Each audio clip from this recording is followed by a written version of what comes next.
인데요. 부활을 통해서 우리가 7가지 의미들을 한번 좀 되새겨 보면서 올바른 의미를 가질 때 올바른 능력이 나타나겠죠.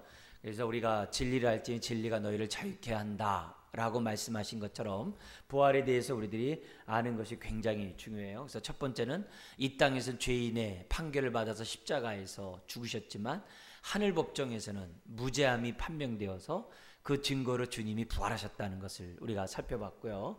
그리고 주님이 부활하심으로 마치 대제장이 대속죄일 날 지성소에 들어갔다 나옴으로 백성들의 죄가 사함받았다는 게 정말 이렇게 증명되지 않습니까? 그런 것처럼 부활하심으로 주님이 대신 짊어진 모든 죄가 하나님 앞에 옳게 여겨졌다는 것을 우리들에게 이제 가르쳐 줬다. 이걸 봤어요. 우리 오늘 이제 세 번째, 이 부활을 통해서 하나님은 능력의 주님이시라는 것을 우리들에게 가르쳐 주고 있는데요. 먼저 우리 성경 구절 같이 한번 읽겠습니다. 그의 능력이 그리스도 안에서 역사하사 죽은 자들 가운데에서 다시 살리시고 하늘에서 자기의 오른편에 앉히사. 예수님의 모든 것이 저와 여러분들을 위한 거잖아요. 그렇죠? 그래서 예수님의 죽으시고 부활이 저의 죄와 저희의 의를 위함이라는 거 우리는 알죠? 근데 예수님을 살리셨던 그 능력은 또 뭐가 되는 거예요? 저와 여러분들의 능력이 돼요. 그래서 예수님을 죽은 자 가운데 살리고 또 승천하게 하셔서 보좌 우편에 앉게 하셨던 그 능력이 오늘 어떻게 돼요? 저와 여러분들에게도 동일하게 나타나는 거예요. 그래서 주님과 함께 다시 살아나게 하고 하늘 보좌 우편에 앉게 하시는 그 능력이 예수님에게 나타난 것처럼 오늘 저와 여러분에게 나타난다는 그걸 설명하기 위해서 지금 아까 에베소서 1장 20절의 말씀을 우리가 봤던 거예요. 그래서 에베소 2장 5, 6절에 바로 그 능력이 저와 여러분들을 살리시고 보좌 우편에 앉게 하셨다. 이렇게 에베소서에서는 이제 설명하고 있어요. 여기서 우리가 주목해야 될 것은 부활은 하나님의 능력이라는 거예요. 부활은 하나님의 능력의 이 모습을 우리에게 보여줬다는 것을 저와 여러분들은 잊지 말아야 됩니다. 그래서 1번 같이 한번 읽겠습니다. 예수님의 부활은 하나님의 능력을 확증시켜 준다. 그죠? 확증시켜 주는 것이 바로 이 부활이라는 것을 보여줘요. 그러니까 하나님이 우리가 전능하신 하나님 이렇게 찬송을 해요. 그리고 또 내가 기도 응답을 받을 때도 전능하신 하나님 응답해 주세요. 이렇게 기도하거든요. 근데 그 전능하신 하나님을 생각할 때마다 저와 여러분들이 뭘 생각해야 되느냐? 부활하신 주님을 생각하면 그만큼 실제적이라는 거예요. 물론 우리가 하나님이 이 세상을 말씀으로 지어주신 것을 믿습니다. 그것도 전능하신 하나님을 생각하는 데 있어서 저와 여러분들이 매우 중요한 말씀이에요. 세상을 창조했다는 거. 말씀으로 세상을 창조했다. 아, 맞아. 우리 하나님 전능하신 분이야. 그러나 옛 창조뿐만이 아니라 새 창조에 있어서 저와 여러분들을 다시 살리시고 예수 그리스도를 부활한 그 능력 역시 하나님의 크신 능력을 확증시켜주고 있다는 것을 저와 여러분들이 잊으시면 안 돼요. 근데 그 능력이 과거에 예수 믿고 죄산 받는 데만 필요하냐? 그렇지 않다는 거예요. 우리가 과거의 죄를 사함받을 때만이 아니라 지금도 저와 여러분들이 하나님의 능력이 필요하다는 거예요.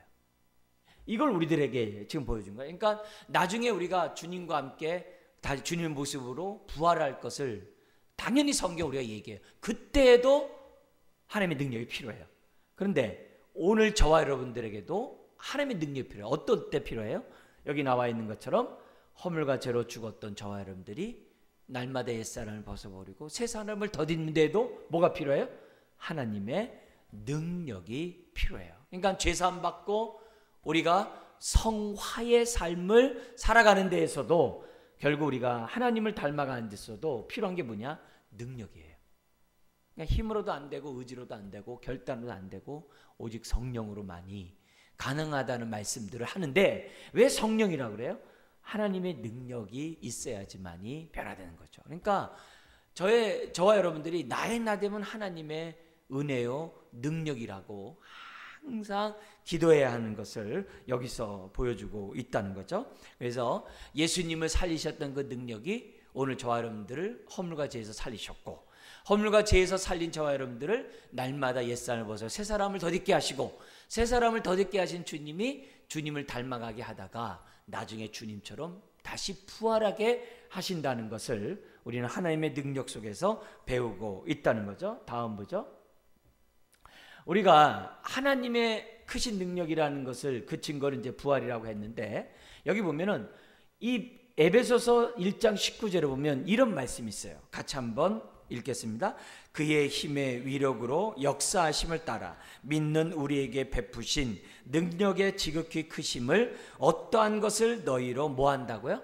알게 하기를 구한다. 바울이 에베소 성도로서 기도하는데 뭘 놓고 기도하냐? 하나님의 능력이 지극히 얼마나 크신지를 알기를 기도한대요. 여러분, 이런 기도를 지금 어떻게 하고 있는지 한번 우리 전하 여러분들이 우리 자신에게 물어봤으면 좋겠어요. 나는 하나님의 지극히 크심이, 능력이 지극히 크심이 어떠한 것을 알도록 전하 여러분들이 기도하고 있는가? 아주 그냥 하나님 앞에 이렇게 정말 이렇게 솔직하게 하나님 앞에 기도할 때 지극히 그 크신 능력이 어떠함을 주님 알게 해주십시오. 이런 기도를 바울이 에베소 교회에게 했고 오늘 저와 여러분들을 위해서 했다는 거예요. 그렇다면 오늘 우리들이 이런 메시지 속에서 아하, 내가 날마다 옛사람을 벗어버리고 새 사람을 더디는 것도 내 힘으로 안 되는구나, 내 의지로 안 되는구나, 하나님의 지극히 크신 능력만이 나를 갖다 변화시킬 수 있구나, 이런 것을 저와 여러분들이 확신해야 한다는 거죠. 왜요? 우리 저와 여러분들 내 자신을 잘 알아요. 어떤 내 자신을 아냐? 그렇게 내가 마음 먹은 대로 변하지 않는 것을 내가 잘 알아요. 그죠? 남은 둘째치고 내가 내 자신이 잘 알아요. 내가 이렇게 오랫동안 하나님을 믿고 의지했는데 왜 나는 이렇게 안 변하는가? 왜 내 옛사람을 그대로 나는 갖고 있는가? 다른 게 아니라는 거죠. 바울이 우리에게 알려준 것처럼 하나님의 능력을 알아가는 데 있어서 저와 여러분들이 실패했다는 거죠. 알더라도 나를 이길 만큼 알지를 못하는 거죠. 하나님의 능력이 나타날 만큼 알지 못하다는 것을 이제 보여주고 있어요. 자, 그러면서 여기 세 번째 우리가 좀 생각해 보고 싶은 뭐냐면, 이 부활이 너무너무 중요하기 때문에 만약 우리들이 하나님의 능력을 모를 때 우리는 어떤 모습의 신앙을 갖게 되느냐? 무엇보다도 두 가지 모습이 나타나요. 첫째는 뭐냐면, 능력을 모르면 하나님의 은혜를 붙잡고자 하는 그런 자세를 갖지를 못해요. 능력을 아는 사람만이 이게 내 힘이 안 되는구나, 하나님의 은혜를 베풀어 주실 수 있구나 라고 생각해가지고 은혜를 사모하는 사람이 돼요.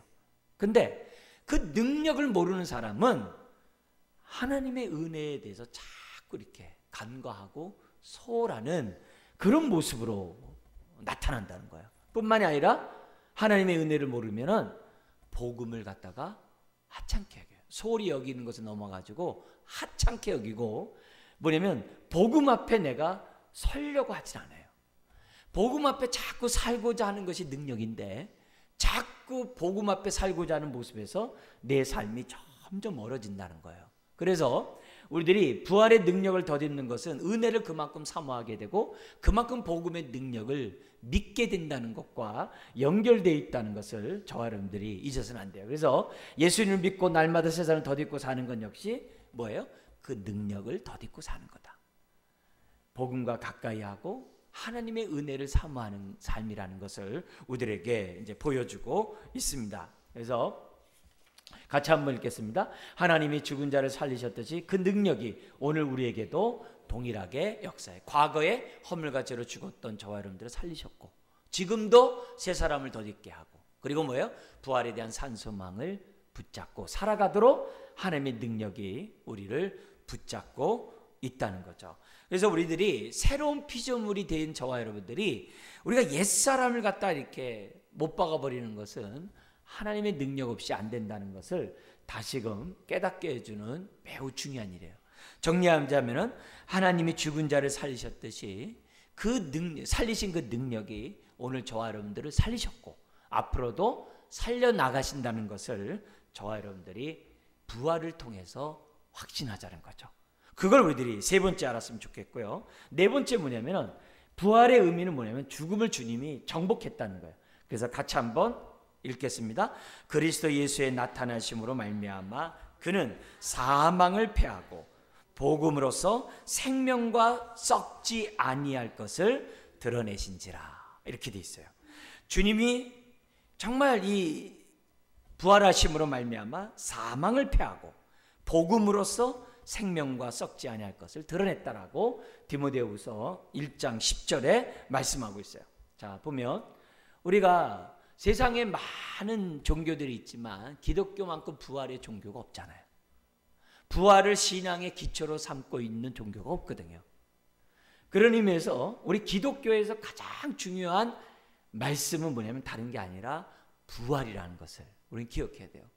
우리 얼마 전에 이제 우연히 이제 CTS의 그 간증을 이렇게 보니까 26년 동안 무속인으로서 이렇게 살다가 산기도를 하는데 갑자기 바위에서 기도하는데 십자가가 자기 눈앞에 나타나게 됐고 이상한 현상이다라고 집에 와가지고 우연히 이제 TV를 켜다가 CTS를 이 방송 프로그램에 이 채널이 갔다는 거예요.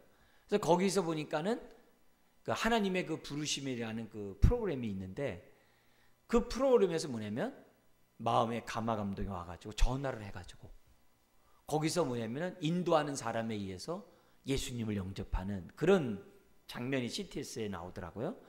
그러니까 26년 동안 무속인으로 살았고 또 그 사람에게는 많은 능력이 나타나서 많은 제자들이 있었대요. 그 정도로 정말 나름대로 신통력 있는 사람이었는데 아니 누구에게서 복음을 듣는 것도 아닌데 산기도 가가지고 기도하다가 십자가가 나타나가지고 예수님을 믿게 된 일이 벌어졌으니 얼마나 참 놀라운 일이에요. 얼마나 그 참 정말 우리가 생각해 보더라도 어떻게 이런 일이 생겨날 수 있는가. 예전에도 제가 있는 그 신대원의 그 연합 모임에서 우리 서울 신대에 있는 그 신대원 학생이 그 수련회 왔는데 복장 자세가 그 약간 좀 요가하는 이런 분들 있잖아요. 이런 그런 개량 한복을 입고 와가지고서 수련회에 와 있는 거예요. 그러니까 행동거지가 옷 입은 것이 예사롭지가 않은 거예요. 그러다가 이제 쉬는 시간에 이런 얘기 저런 얘기 하다가 어떻게 해서 신학교에 왔냐라고 이제 대화가 오가했던 거예요. 그런데 자기가 하는 얘기가 자기는 이제 단을 이렇게 포교하는 사람이고 굉장히 이렇게 높은 이제 경지에 있는 사람인데 마지막에 자기의 이제 영적 신을 갖다가 영접하는 그런 시간들이 있었는데 자기가 이제 뭐 누구는 뭐 제갈공명이 나타나기도 하고 누구는 하여튼 누가 나타나기도 하고 누가 나타나가지고 이렇게 신접해가지고서 이제 어느 이제 경지에 들어가나 봐요. 근데 자기는 마지막에 그 깊은 기도를 들어갔는데 부활의 주님이 자기에게 나타났다는 거예요. 부활의 주님이 나타나가지고서 너무 깜짝 놀랐다는 거예요. 그래서 그때 나타난 그 신하고는 이제 신접을 해가지고서 계속 그분을 따라가야 되는데 그래서 자기가 예수님을 알고자 신학교에 왔다는 거예요.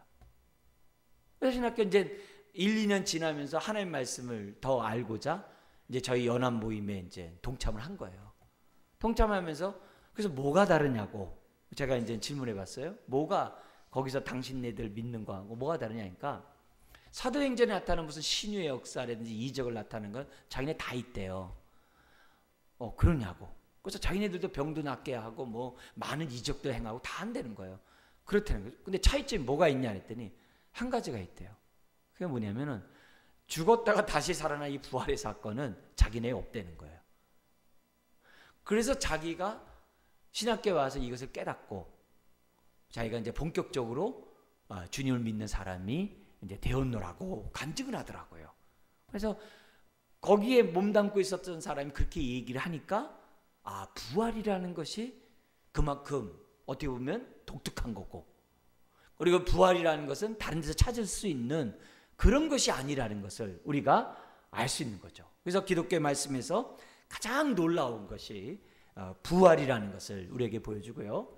이 죽음은 모든 인간이 뛰어넘을 수 없는 한계 상황이에요. 불로초를 아무리 먹어도 그거는 죽음의 문제를 해결할 수 있는 사람은 아무도 없어요. 사람치고 죽음을 정복할 수 있는 사람은 아무도 없어요. 그것을 우리들은 이미 잘 알고 있는데 오직 예수 그리스도만, 다음 보면은 오직 예수 그리스도만 죽음을 정복했고, 그것도 뭐예요? 부활로 사망 권세를 파하셨다라고 성경 우리들에게 보여줬고, 또 뭐예요? 예수님이 부활한 다음에 곧바로 승천하지 않고 40일 동안 약 10번에 걸쳐서 제자들 앞에 나타나시고, 심지어는 승천하실 때는 일제히 500명의 성도들이 모인 곳에 우리 주님이 나타나셔서 하늘로 올라가셨다는 장면이 성경에 나오는 걸 봐요. 그러니까 이런 의미에서 이 부활이야말로 기독교에서 가장 중요한 거고, 우리가 복음에 있어서 우리가 붙잡아야 될 너무 중요한 진리라는 것을 우리들에게 가르쳐줘요. 그러면 세 번째 보면, 우리 예수님은 평소에 부활하시기 전에 제자들에게 죽음에서 벗어나는, 두려움에서 벗어나는 말씀을 하셨어요. 같이 한번 읽어볼까요? 나는 부활이요 생명이니 나를 믿는 자는 죽어도 살겠고 무릇 살아서 나를 믿는 자는 영원히 죽지 아니하리니. 그죠? 살아있는 사람은 결코 죽지 않는데요. 왜냐? 예수님이 그에게 생명이 되니까. 예수님 그에게 생명이 되기 때문에 그 사람은 영원히 죽지 않는다는 것을 알아요. 근데 죽거든요? 나이가 차면 이제 죽는단 말이에요. 그런데 그의 믿음은 죽질 않아요. 나중에 선악간에 하나님의 심판대 앞에 설 때 부활로 다시 살아날 것을 그의 믿음이 살아서 증거하고 있다는 것을 우리는 뭐냐면 믿고 있어요. 반면에 죽은 자들은 어떻게 돼요? 나를 믿는 자는 죽어도 산다고 그랬어요. 죽은 것처럼 우리 주님은 어떻게 돼요? 예수님이 자신이 살아난 것처럼 죽은 자도 반드시 살리신다는 것을 성경 우리들에게 가르쳐줘요. 그래서 다음에 보면은, 그래서 부활이 있음을 예표로 보여준 사건이 예수님을 통해 나타나요. 가장 대표적인 것이 뭐냐면은 나사로를, 그것도 뭐예요? 나흘 만에 무덤에서 나오게 한 거. 그 당시 하루만 해도 썩는다고 그래요. 그래서 죽는 즉시 중동 지역에서는 빨리 무덤에다가 장사를 지내야 된다고 합니다. 근데 우리 예수님께서는 나사로가 병들었다는 얘기를 들었음에도 불구하고 나흘째에 찾아가서 무덤에서 살리거든요. 그걸 통해서 뭐냐면 나사로는 기절한 게 아니라 죽었다 이게요. 그럼에도 불구하고 그를 살리는 것을 통하여 예수님이 아까 뭐라 그래요? 생명의 주라는 것을 보여주고자 했다는 거죠. 그뿐만이 아니라 회당장의 딸을 살리신 사건이 있어요. 달리다금, 그죠? 일어나라는 거죠. 깨어 일어나라고 하는 달리다금의 메시지를 통해서도 죽은 자를 살린 것이 있고, 나인성 과부의 아들을 갖다가 살리신 사건이 성경에 나와요. 이런 걸 통해서 예수님은 어떤 분인 걸 보여주는 거예요? 생명의 주님이시라는 것을 우리들에게 보여주고 있는 거예요.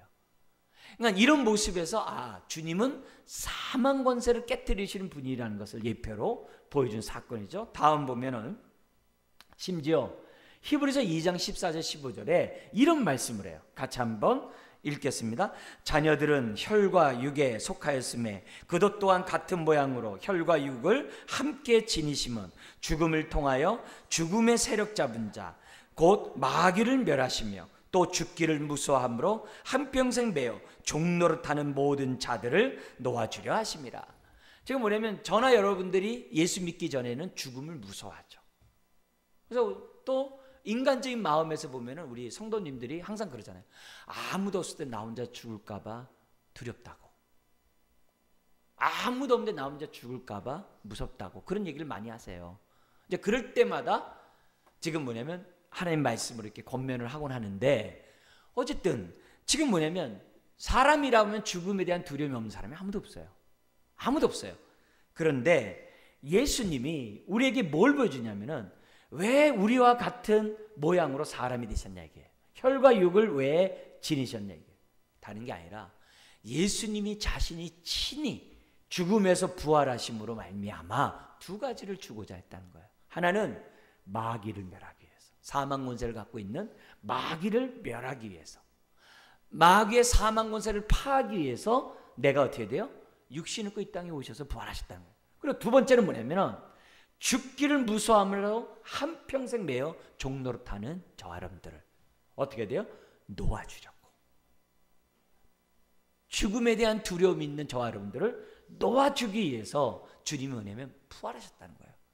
그렇다면 오늘 우리가 이런 사건을 통해서 예수님이야말로 우리들에게 부활하심으로써 뭘 보여주느냐? 사망 권세가 파했고 정말 죽기를 두려워하는 그 모습에서 벗어나야 한다는 것을 우리들에게 가르쳐줘요. 그러니까 부활의 의미를 우리들이 깨달아야 되는 이유가 다른 거 아니에요.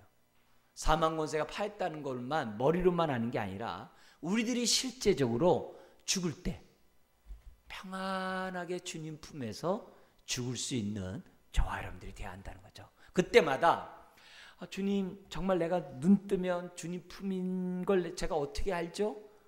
불안할 수가 있다고요. 그럴 때마다 뭘 생각하는 거예요? 부활하신 주님을 생각하면서 내 영혼을 주님 앞에 맡기자는 거예요. 계시록에서도 말씀하시잖아요. 예수 안에서 죽는 자가 뭐 하다고요? 복이 있다 그랬어요.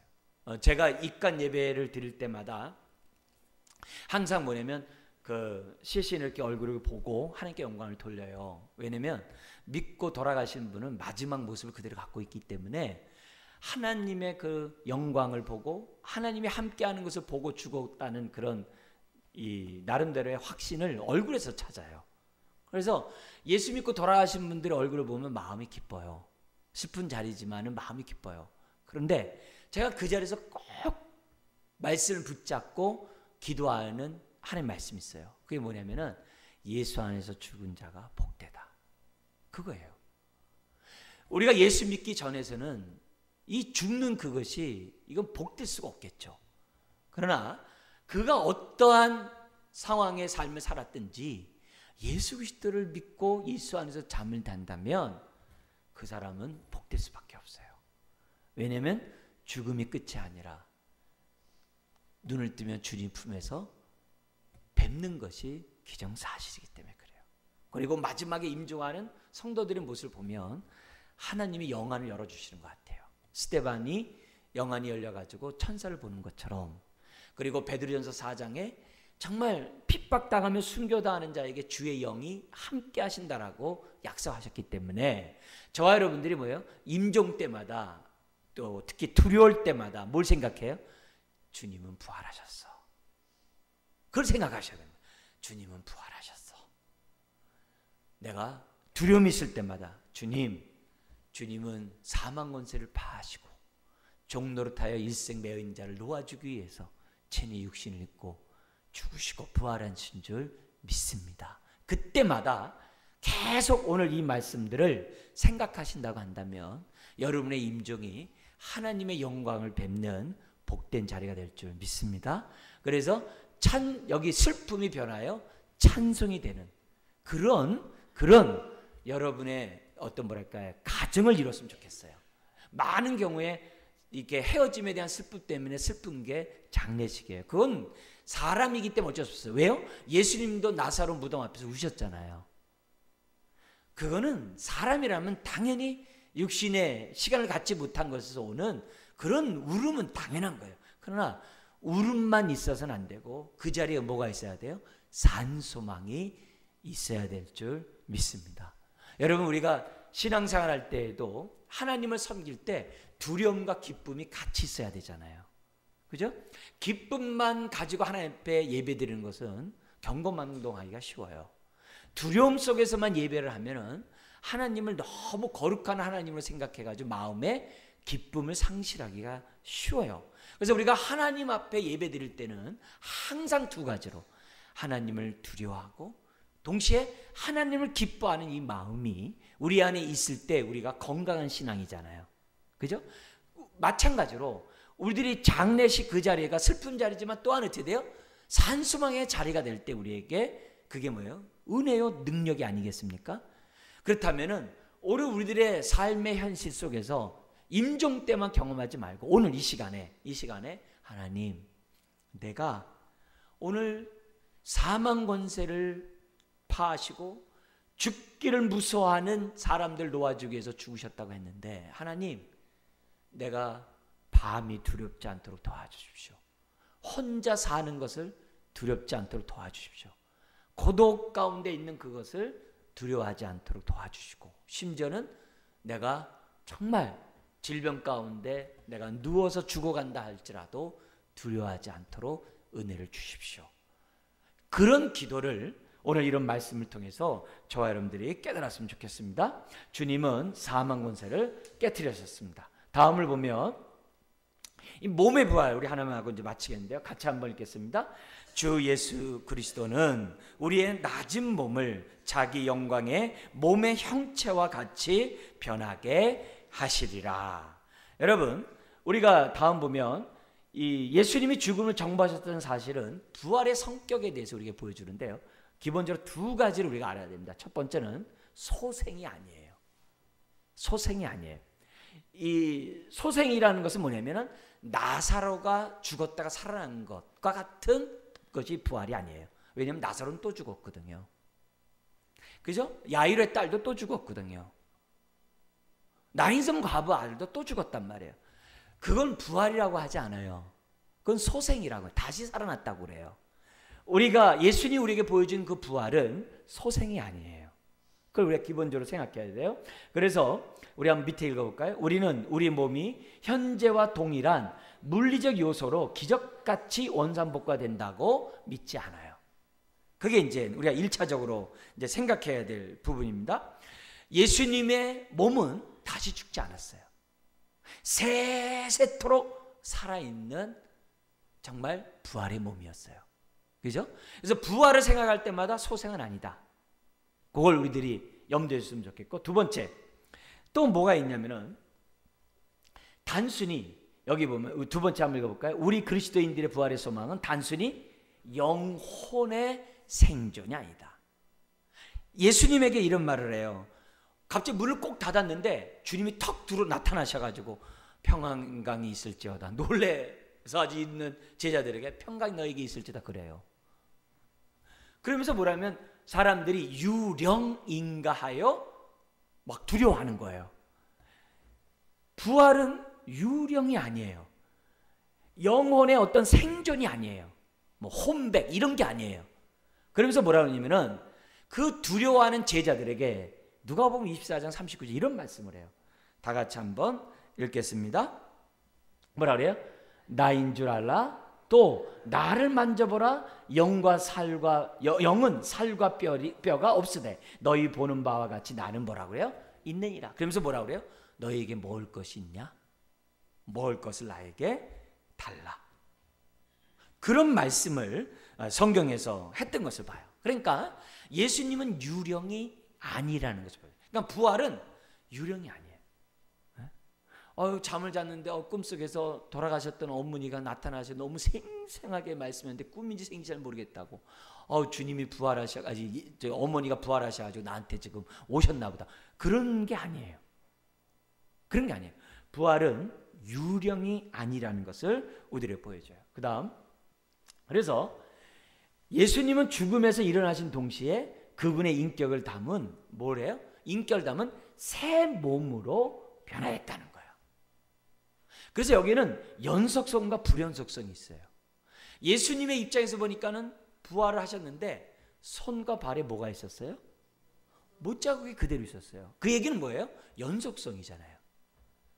예수님이라는 것을 우리 애들에게 보여주잖아요. 근데 불연속성이 있어요. 뭐냐? 더 이상 죽지 않는, 썩지 않는 영원한 새 몸으로 바뀌셨다는 그런 의미에서 불연속성이에요. 연속성이 있으면서 불연속성이 있는 것이 부활이라는 것을 우리에게 보여줘요. 우리도 마찬가지예요. 저와 여러분들이 하늘나라에 가면은 서로 알아볼까요? 못 알아볼까요? 당연히 알아보죠. 저와 여러분들 당연히 알아보죠. 네. 이 육신의 모습으로 갖고 있기 때문에 알아볼까요? 아니죠. 영원히 썩지 않는 모습이에요. 모세와 엘리야가 변화산에 딱 나타났는데 베드로가 그냥 알아보거든요. 그러니까 뭔가 우리들이 볼 때 우리들이 서로는 알아보지만 저와 여러분들이 부활할 거니까 그렇지만 불여성성이 있어요. 뭐예요? 영원히 썩지 않는 몸을 갖게 된다는 것을 우리들에게 이제 가르쳐주고 있다는 거예요. 그래서 바울은 고린도전서 15장 부활장에서 연속성과 불연속성은 뭘로 얘기하냐면 씨앗과 꽃으로 비유를 해요. 씨앗과 꽃이 어떻게 똑같아요? 다르잖아요. 근데 그 씨앗에서 어떻게 돼요? 그 꽃이 나온단 말이에요.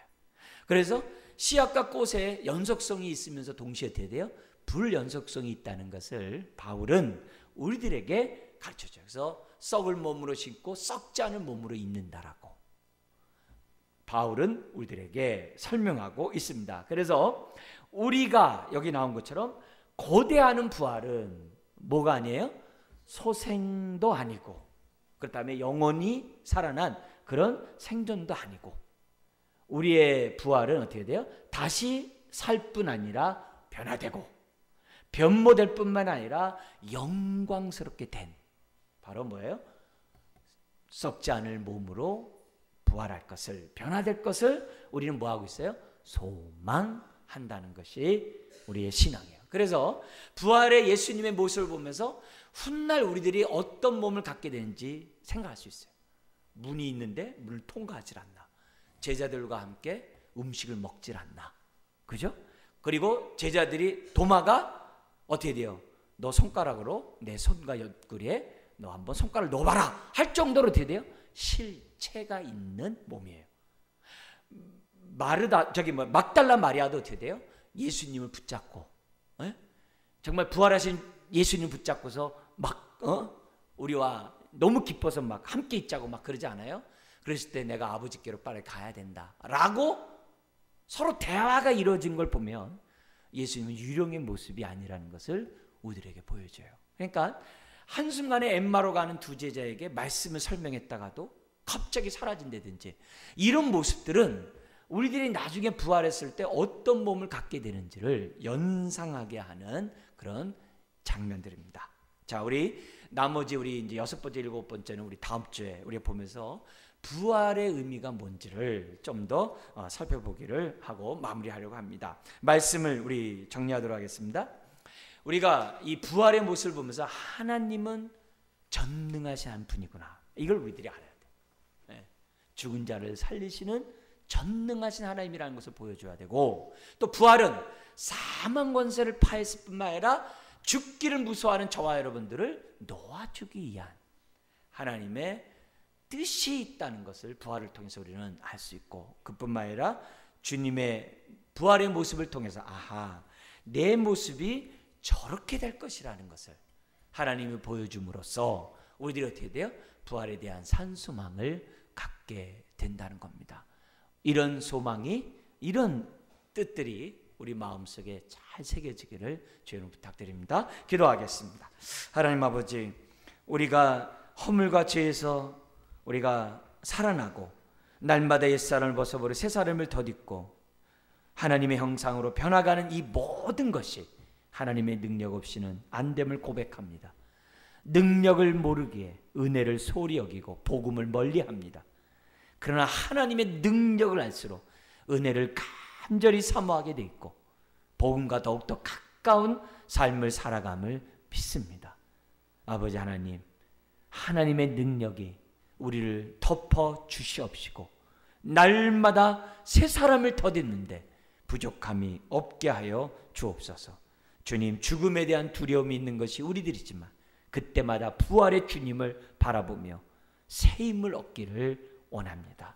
예수 안에 죽는 자가 복되며 마지막 그 순간에도 함께 하시는 주님을 우리가 확신하면서 평강 속에 눈 감을 것을 믿고 우리가 죽음을 맞이할 수 있도록 은혜를 더하여 주옵소서. 죽음 앞에 두려워하지 않게 해주시옵시고 오히려 죽음을 통하여 더욱더 주님 품에 안길 수 있다는 기쁨이 우리들 가운데 넘쳐나게 하여 주옵소서. 주여, 주님의 몸과 같이 영광스러운 몸과 같이 변할 것을 우리가 바라보면서 오늘도 부활의 신앙을 가지고 승리하게 하여 주옵소서. 예수님의 이름으로 기도드리옵나이다. 아멘.